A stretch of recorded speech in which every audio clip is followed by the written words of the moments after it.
नमस्कार, FT live के इस बुलेटिन में आपका स्वागत है। आपके साथ मैं हूं सिमरन कौर। आइए नजर डालते हैं आज की हेडलाइंस पर।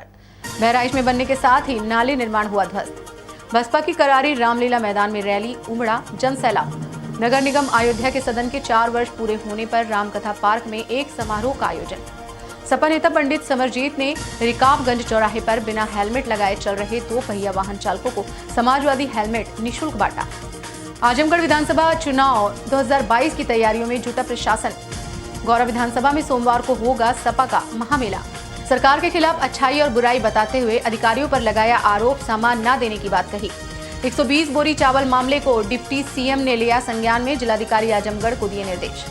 सीसी रोड व पुलिया निर्माण कार्य में हो रही है अनियमितता, लापरवाही, ग्रामीणों में आक्रोश।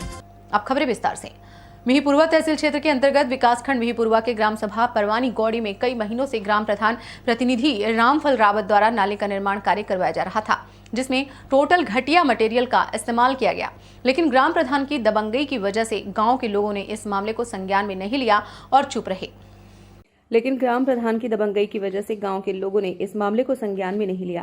चुप रहे। अभी नाले निर्माण कार्य के लगभग 2 से 3 महीने हुए हैं और घटिया मटेरियल लगने की वजह से कई जगहों पर नालियां धंस गई हैं और कई जगह पर नालियों के ईंट उखड़कर नालियों के अंदर पड़े हुए हैं। परवानी गौड़ी के कार्यकाल की अवधि के 1 वर्ष भी पूरे नहीं हुए हैं, अभी से ही इतनी धांधली की जा रही है तो इनके 5 वर्ष के कार्यकाल में आगे क्या होगा। इस नाले निर्माण कार्य के शुरू में हो रही धांधली का अखबार में प्रकाशन भी हो चुका है। इसके बाद भी ना कोई जांच हुई और ना किसी प्रशासनिक अधिकारी ने इसको संज्ञान में लिया। वर्तमान समय में गांव के बाहर एक पुलिया का निर्माण कार्य चल रहा है। इस निर्माण कार्य में बहुत ही घटिया सामग्री का उपयोग किया जा रहा है, जबकि इस पुलिया के निर्माण कार्य में सरेआम बालू का प्रयोग किया जा रहा है। जबकि शासन के आदेश अनुसार पुलिया के निर्माण कार्य में बालू का प्रयोग करना कानूनन जुर्म माना गया है। इसके बावजूद भी बालू का प्रयोग किया जा रहा है। वहीं जिम्मेदार लोग जानकर अनजान बने हुए हैं। एफटी लाइव के लिए अनुज जायसवाल की रिपोर्ट। बहुजन समाज पार्टी के कार्यकर्ता रैली का आयोजन करारी रामलीला मैदान में किया गया। इस मौके पर तीनों विधानसभा के प्रत्याशी मौजूद रहे। मंझनपुर विधानसभा क्षेत्र के करारी रामलीला मैदान में बहुजन समाज पार्टी के कार्यकर्ता रैली का आयोजन किया गया।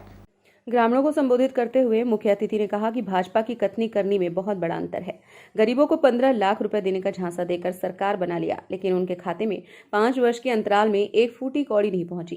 किसानों को जनधन योजना का लाभ देकर रासायनिक खादों से वापस धनराज बटोरने का काम किया है। उन्होंने कहा कि महंगाई चरम पर है, डीजल पेट्रोल के दाम दिनों दिन बढ़ते जा रहे हैं। उज्ज्वला योजना में दी गई गरीबों को गैस कनेक्शन घर में पड़े जंग खा रहे हैं। गरीबों के पास 1000 रुपए का गैस सिलेंडर खरीदने की धनराशि नहीं है।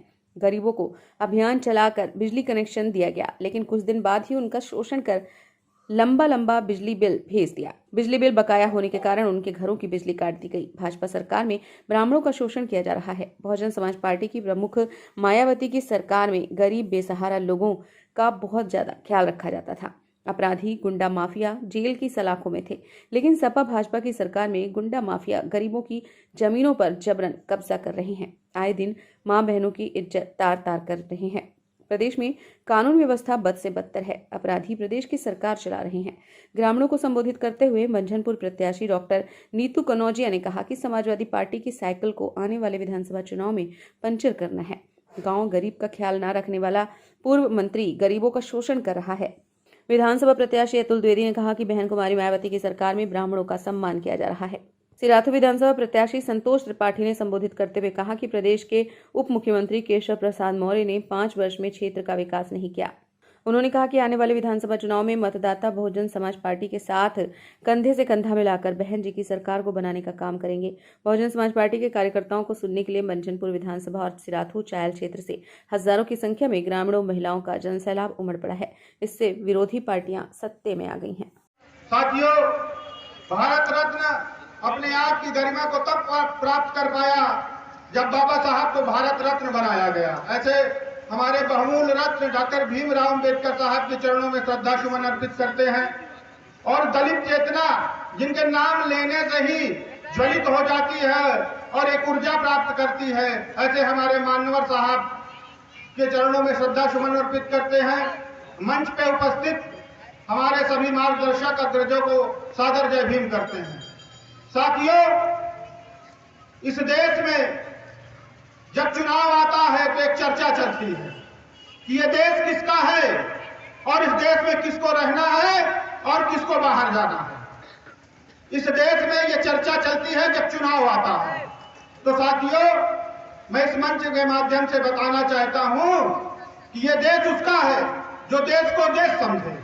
अगर इस देश को आप देश समझते हैं तो ये आपका देश है। यूएफटी लाइव के लिए आरपी यादव के साथ बंशीलाल की रिपोर्ट। नगर निगम अयोध्या के सदन के 4 वर्ष पूरे होने पर रामकथा पार्क में एक समारोह का आयोजन किया गया। समारोह का आगाज बतौर मुख्य अतिथि पहुंचे सांसद लल्लू सिंह द्वारा मां सरस्वती के चित्र पर दीप प्रज्वलित कर किया गया। यहां आयोजित समारोह को संबोधित करते हुए सांसद लल्लू सिंह ने कहा कि नगर निगम के इस सदन का 4 वर्ष का कार्यकाल सराहनीय रहा। यहां आयोजित समारोह को संबोधित करते हुए सांसद लल्लू सिंह ने कहा कि नगर निगम के इस सदन का 4 वर्ष का कार्यकाल सराहनीय रहा। नगर निगम के अधिकारियों को भी चाहिए कि जो छोटी बहुत समस्याएं वार्डों में हैं, उन समस्याओं पर विशेष ध्यान देने की जरूरत है। वहीं अपने संक्षिप्त उद्बोधन में महापौर ऋषिकेश उपाध्याय ने अपने 4 साल के कार्यकाल के बारे में जानकारी दी। अमृत योजना के अंतर्गत 2 करोड़ 34 लाख की लागत से शहर के 2 पार्कों के सौंदर्यीकरण का काम चल रहा है। रामकथा पार्क में आयोजित नगर निगम में सदन के 4 साल पूरे होने पर भव्य आयोजन हुआ। इस दौरान भाजपा के वरिष्ठ नेता कमलेश श्रीवास्तव, अवधेश पांडे, बादल नेता सदन अशोका द्विवेदी, पार्षद बुद्धिपाल प्रजापति, शकुंतला गौतम, हाजी असद अहमद, आलोक मिश्रा, अनुज दास, डॉक्टर नीलम सिंह के अलावा नगर निगम क्षेत्र के सभी वार्डों के पार्षद व संभ्रांत लोग मौजूद रहे। चौथी वर्षगांठ चौका के रूप में मनाने का काम नगर निगम अयोध्या ने किया है और अपने पार्षदगणों के साथ महापौर जी ने पार्टी के पदाधिकारियों को यहाँ पर बुलाकर सम्मानित करने का जो काम किया है, उसके लिए हम महापौर जी को, नगर निगम के सारे पार्षदों को धन्यवाद देते हैं। और अयोध्या सुंदर और स्वच्छ बने, इसका जो नगर निगम के द्वारा माननीय योगी जी के मार्गदर्शन में प्रयास हो रहा है, उसके लिए हम उनको बधाई देते हैं। हम विश्वास के साथ कह सकते हैं कि अयोध्या नगर निगम एक सुंदर और श्रेष्ठ नगर निगम के रूप में जाना जाए। देखिए, 4 साल में स्वच्छता से लेकर जो मूलभूत सुविधाएं नगर निगम द्वारा जनता को प्रदत्त की जाती हैं, उन पे बहुत बेहतरीन कार्य हुआ है। अब तक 15वें वित्त आयोग से 250 करोड़ के काम, मुख्यमंत्री त्वरित योजना से 49 करोड़ का काम, माननीय मुख्यमंत्री जी के निर्देश पर आवास विकास विभाग से 35 करोड़ का काम, माननीय मुख्यमंत्री जी के निर्देश पर पार्कों के सौंदर्यीकरण के लिए 4 करोड़ का काम, माननीय मुख्यमंत्री जी के निर्देश पर दीपोत्सव के कार्य में 5 करोड़ का काम और अभी 8 कुंडों का सौंदर्यीकरण के लिए लिया गया है, जो बहुत तेजी से नगर निगम विकास के पथ पर अग्रसर है। आगे क्या योजनाएं हैं? अयोध्या स्वच्छ हो, सुंदर हो और देश में इसका स्थान रहे, यही प्रयास है, यही जनता से अनुरोध भी है, उनसे अपेक्षा है। यूएफटी लाइव के लिए सतीश यादव की रिपोर्ट। अयोध्या में यातायात माह के आखिरी सप्ताह में दिव्यांग सपा नेता पंडित समरजीत ने रिकाबगंज चौराहे पर बिना हेलमेट लगाए चल रहे 2 पहिया वाहन चालकों को समाजवादी हेलमेट निःशुल्क बांटा है। इस दौरान पंडित समरजीत ने कहा, यातायात नियमों का पालन सभी को करना चाहिए और स्वयं सुरक्षित रहें और अपने परिवार को सुरक्षित रखें, क्योंकि जरा सी लापरवाही से अपनी जान को जोखिम में न डालें। इस दौरान पंडित समरजीत ने कहा, यातायात नियमों का पालन सभी को करना चाहिए और स्वयं सुरक्षित रहें और अपने परिवार को सुरक्षित रखें, क्योंकि जरा सी लापरवाही से अपनी जान को जोखिम में न डालें। भाजपा सरकार में वाहन चालकों पर अनेकों प्रकार का चालान काटा जा रहा है और सरकार अपना खजाना भर रही है। अगर सरकार चालान काटने के बाद 2 पहिया वाहन चालकों में एक हेलमेट देने का काम करे तो कोई भी हमारा भाई बिना हेलमेट के सड़कों पर नहीं निकलेगा। जैसे ही सपा सरकार आएगी, हमारे जो गरीब भाई वाहन लेकर बाहर निकलते हैं, उनको सुरक्षित रखने के लिए फ्री में हेलमेट देने का काम किया जाएगा, जिससे हमारे देश के नागरिक सुरक्षित रहें और स्वस्थ रहें। कार्यक्रम में मुलायम सिंह यूथ ब्रिगेड के जिला सचिव अरुण यादव, शक्ति सिंह, सत्यम राय कनौजिया, फौजिया फूलचंद विश्वकर्मा, राजित राम कोरी, विजय कुमार मौजूद रहे। यातायात सप्ताह पर जो हमारे राहगीर, हमारे गरीब भाई बिना हेलमेट के जा रहे थे, आज उनको हमने समाजवादी हेलमेट देने का काम किया और हम आज यही कहना चाहते हैं कि आज वाहन चालकों से भाजपा सरकार पूरी तरह लूटने का काम करती है, उनको चालान काट काट के त्रस्त कर दी है और अगर हमारी सपा सरकार बनती है तो हम वाहन चालकों को फ्री में हेलमेट देने का काम करेंगे और 2022 में हमारी यही जनता सुरक्षित और स्वस्थ रहे, इसीलिए आज हमने समाजवादी हेलमेट बांटने का काम किया। यह कार्यक्रम हमारा अलग अलग चौराहों पर अनवरत चलता रहेगा। दिव्यांग सपा नेता पंडित समरजीत, फैजाबाद। यूएफटी लाइव के लिए सतीश यादव की रिपोर्ट। उत्तर प्रदेश में आगामी विधानसभा निर्वाचन 2022 की तैयारियों के मद्देनजर रखते हुए शासन प्रशासन ने कमर कस ली है। आजमगढ़ जिलाधिकारी राजेश कुमार ने चंडेश्वर पीजी कॉलेज का औचक निरीक्षण किया। निरीक्षण कार्य में आजमगढ़ जिलाधिकारी के साथ अपर जिलाधिकारी प्रशासन अनिल कुमार मिश्र, एसडीएम सदर JR चौधरी एवं कॉलेज प्रशासन एवं स्टाफ मौजूद रहे। Bureau report, UFT live. राजधानी लखनऊ से जुड़े गोंडा जिले में जिस तरह पिछले चुनाव में भाजपाइयों ने अपना किला स्थापित किया था, वहीं इस बार बीजेपी का किला ढहते हुए दिखाई पड़ रहा है। बीजेपी सहित अन्य पार्टी के कद्दावर नेता समाजवादी पार्टी में अपने हजारों समर्थकों के साथ सपा में शामिल हो रहे हैं। इसी लहर को धार देने के लिए महाराष्ट्र समाजवादी पार्टी के प्रदेश अध्यक्ष एवं विधायक अबू आसिम आजमी, पूर्व मंत्री तेज तर्रार नेता तेज नारायण पांडे, सपा जिलाध्यक्ष गोंडा आनंद स्वरूप, MLC महफूज खां, कमरुद्दीन चेयरमैन गोंडा व अन्य समाजवादी पदाधिकारियों का आगमन सोमवार 13 दिसंबर को शाम 3:30 बजे गौरा विधानसभा स्थित राघव बस्ती सपा नेता अब्दुल कलाम मलिक के आवास पर है। उक्त जानकारी सपा नेता अब्दुल हफीज मलिक ने दी। उन्होंने बताया कि आगमन की तैयारियां जोरों शोरों से चल रही हैं। वहीं दूरभाष से बात करने पर पूर्व मंत्री तेज नारायण पांडे ने बताया कि लोग अब परिवर्तन चाहते हैं, जिसके लिए हम सभी एकजुट होकर जनता के बीच जाकर सपा सरकार की उपलब्धियों को बताएंगे तथा उन्हें एक विकास पुरुष को पुनः सत्ता में लाने के लिए आह्वान करेंगे। यूएफटी लाइव के लिए दिलीप भट्ट की रिपोर्ट। प्रयागराज के कृष्णा व मांडा के कुल 61 वर वधु एक दूजे के बने जीवन साथी। आपको बताते चले कि प्रयागराज कृष्णा ब्लॉक में उत्तर प्रदेश के मुख्यमंत्री योगी आदित्यनाथ ने पूरे प्रदेश में सामूहिक विवाह कराकर गरीब निराश्रित बेटियों की शादी कर उनके जीवन की खुशहाली के लिए व सुख सुविधाओं को देखते हुए सामूहिक विवाह का आयोजन समय समय पर कर रही है, जिससे गरीब व निराश्रित लोगों के चेहरे पर अत्यंत खुशहाली नजर आ रही है। शनिवार को विकासखंड करछना से 27 वरवधु के जोड़े व विकासखंड मांडा से 34 वरवधु के जोड़ों को प्रयागराज के करछना में बने करछना ब्लॉक में सामूहिक विवाह का आयोजन कर कुल 61 वरवधु जोड़ों को एक सूत्र में बांधा गया। इस अवसर पर प्रयागराज करछना के ब्लॉक प्रमुख प्रतिनिधि कमलेश द्विवेदी ने 61 जोड़ों को आशीर्वाद देकर नए जीवन की खुशहाली के लिए शुभकामनाएं दी। इसमें प्रत्येक जोड़ों को कन्या के खाते में 35,000 रुपए आएंगे और चांदी के आभूषण व अन्य दहेज सामाजिक कुल मिलाकर 51,000 वरवधु पर योगी सरकार खर्च कर रही है।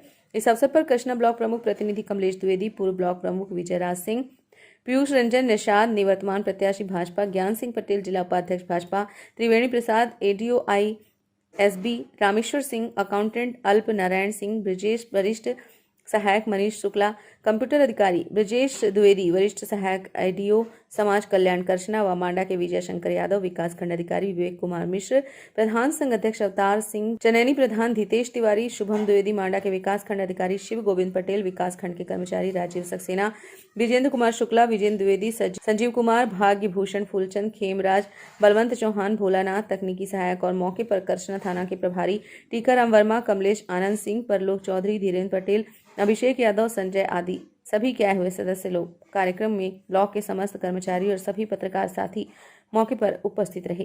नाम बताइए। मेरा नाम संजय कुमार है। आप रहने वाले कहाँ के? मैं रहने वाला प्रयागपुर गढ़वा, पोस्ट भंजनपुर, भारतगंज, जिला प्रयागराज। अच्छा, ये बताइए, आज ये प्रधानमंत्री की तरफ से आप लोग की यहाँ पे शादी हुई है, तो इसके विषय में क्या कहना चाहते हैं? शादी तो हुई, लेकिन मतलब कुछ मतलब नहीं निकला। इतना आदमी मतलब खर्चा करके आया और कुछ मिला नहीं। तो ये बताइए, ये तो सरकार की तरफ से आप लोग को तो पैसा मिला है? कुछ नहीं मिला है। तो कुछ नहीं मिला है। कुछ नहीं मिला है। यहाँ मोदी जी तो कह रहे हैं कि आप लोग को सामान मिला है काफी सारे। मोदी जी कह रहे हैं, लेकिन वो उसके जो कर्मचारी हैं वो खा गए हैं। अच्छा, कितना आपको मिला है कैश? कुछ भी नहीं मिला। ये बताइए कि आज ये करछना ब्लॉक में जो है ये शादी का समारोह प्रधानमंत्री की तरफ से रखा गया, इसके संदर्भ में क्या कहना चाहिए? ये इतना सुंदर कार्यक्रम है, प्रधानमंत्री द्वारा, मुख्यमंत्री द्वारा हमारे जो पहल की गई है, ये बहुत ही सुंदर कार्यक्रम है। समाज के सबसे निचले व्यक्ति तक सरकार की योजनाओं का फायदा हो, उसका जो ज्वलंत उदाहरण है। इसके लिए मुख्यमंत्री जी बधाई के पात्र हैं और हम ये चाहेंगे कि हम लोग इस तरह के आयोजन को करते रहें, हम लोगों का इसका पूरा सहयोग रहेगा। क्या क्या मिला है सरकार की तरफ से? क्या सरकार की तरफ से जो भी दिया गया है वो तो आप ऑलरेडी 35,000 रुपये कन्या के खाते में जाएगा, 10,000 रुपये का उनको ज्वेलरी दी गई है, बाकी 6,000 रुपये खाने पीने पर खर्च हुआ है। वो भी पारदर्शिता है, उस पर कोई वो नहीं है। यूएफटी लाइव के लिए सुशील कुमार की रिपोर्ट। उत्तर प्रदेश के आजमगढ़ जिले में ब्लॉक महाराजगंज एफसीआई गोदाम से 120 बोरी चावल कालाबाजारी कर ले जा रहे ट्रैक्टर ट्रॉली सहित महाराजगंज कोतवाल गजानन चौबे ने गिरफ्तार कर लिया था, जिसका पता अब तक नहीं लग पाया वो चावल आया कहां से है। जबकि जिस दुकान पर उतर रहा था दुकानदार व ट्रैक्टर ड्राइवर के ऊपर गंभीर धाराओं में मुकदमा दर्ज कर जेल भेज दिया गया है और दोनों जेल में पड़े हुए हैं। उनकी जमानत अर्जी खारिज भी हो चुकी है। जहां ट्रैक्टर ड्राइवर द्वारा लिखित बयान दिया गया कि महाराजगंज एसएमआई श्वेता पांडे द्वारा बुलाकर 120 बोरा चावल ले जाने को कहा गया था। ड्राइवर ने लिखित दिया है। उसके बाद भी खाद्यान्न विभाग की टीम लीपापोती कर रही है। सप्लाई इंस्पेक्टर, मार्केटिंग रिपोर्टर, उप जिलाधिकारी जांच नहीं कर पाए। ये 120 बोरा चावल आया कहां से है, इनको संज्ञान में लेते हुए महान आर्मी समाज सेवा संगठन के प्रदेश उपाध्यक्ष जितेंद्र मौर्य ने रानी की सराय आजमगढ़ में डिप्टी सीएम माननीय केशव प्रसाद मौर्य के प्रोग्राम में अखबार की कटिंग के साथ एप्लीकेशन देकर जांच कराने व दोषी पर कड़ी से कड़ी कार्रवाई कराने की मांग की है। वहीं डिप्टी सीएम ने संज्ञान में लेते हुए जिलाधिकारी को निर्देशित किया और उपाध्यक्ष जितेंद्र मौर्य से कहा कि जिलाधिकारी से मिल लीजिए। जहां केंद्र सरकार व प्रदेश सरकार मुफ्त में गरीबों को खाने के लिए राशन बांट रही है, वहीं खाद्यान्न विभाग के अधिकारी व कर्मचारियों में लूट मची हुई है। जांच के मामले में शासन प्रशासन व अधिकारी लीपापोती कर रहे हैं, तो जांच का विषय है। अब तक पता नहीं लग पाया कि 120 बोरी चावल आया कहां से, क्या आकाश से गिरा है या फिर कहीं और से आया है।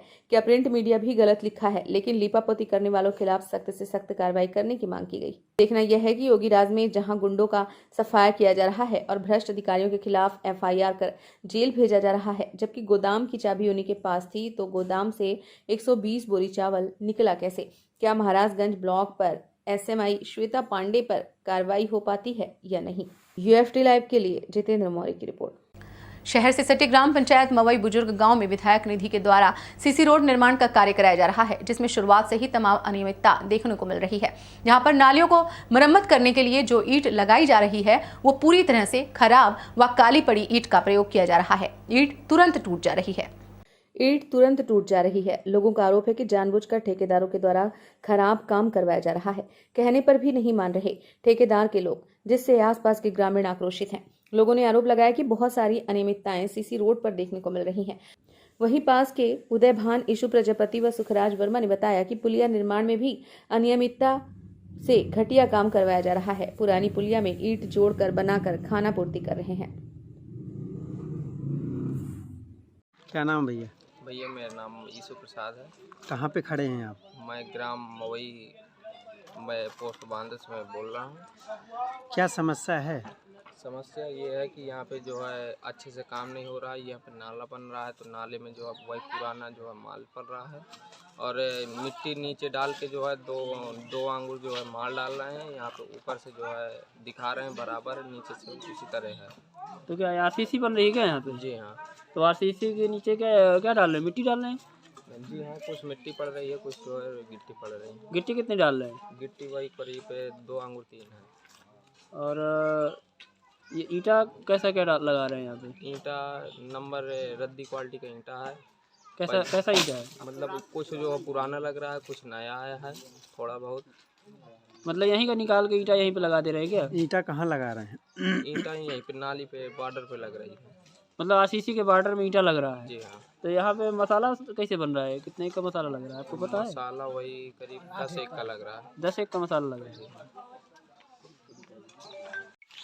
क्या नाम है आपको? सुखलाल। अच्छा, ये कौन सा गांव है? मवई बुजुर्ग। यहाँ पे कौन सा काम क्या काम हो रहा है? यहाँ पे ये विधायक कोटे से मतलब जो है खरंजे का आरसीसी काम हो रहा है। आरसीसी काम हो रहा है, तो क्या कुछ कमी समझ में आ रही है आपको? इसमें कमी तो बहुत सारी है, समझ में आ रही है। क्या कमी? इसमें जो एक मसाला जो पहले 25-50 पड़ता है उसको मिक्सचर से जो है मिला करके सीमेंट द्वारा जो है बारू और गिट्टी और ये जो मसाला जो पड़ता है तो उसमें पड़ना चाहिए। फिर बाद में उसकी कुटाई होना चाहिए, फिर वापसी जो है गिट्टी की जो है वापसी में जो है तो फिर उसको लेवल में जो है जाना चाहिए। लेकिन ये लोग जो है बिल्कुल 1 इंच खाली पत्थर में बिछा दिया है 25-50 का। अच्छा। और इन्होंने जो है तो ना तो कुटाई की और वहाँ मलबे के ऊपर भी रख दिया। ऐसा नहीं मतलब कि कम से कम साफ करवा दे, साफ भी नहीं करवा। क्या मलबे में क्या पड़ा हुआ है नीचे? नीचे मिट्टी पड़ी हुई है। मिट्टी के ऊपर से डलवा दिए हैं? ऊपर से ऐसे डलवा दिया। अच्छा। हाँ। और ये जो नाला टूट गया है इसमें जो है नए सिरे से हम कह रहे हैं कि नए सिरे से इसमें नाला जो है जुड़ना चाहिए। लेकिन उसी नाले में जो है ये खाली आधी मतलब खाना पूर्ति के लिए आधी टूटी है आधी बनी है। तो ये पूरी जो है उसी में रिपेयरिंग करके पूरी नई दिखाना चाहते मतलब खाना पूर्ति के लिए। हम कहते कि ये नाला की मतलब चौड़ाई भी और होना चाहिए। तो जितनी पहले चौड़ाई थी उससे और कम भी कर दिया है इन्होंने। अच्छा। हाँ तोड़ डाला और मतलब आधी तोड़ के बनाया नालियों में। नाली इसकी मतलब और बढ़ना चाहिए और नए सिरे से बनना चाहिए। Bureau report UFT live. इस बुलेटिन में फिलहाल इतना ही। बने रहिए UFT लाइव के साथ। नमस्कार।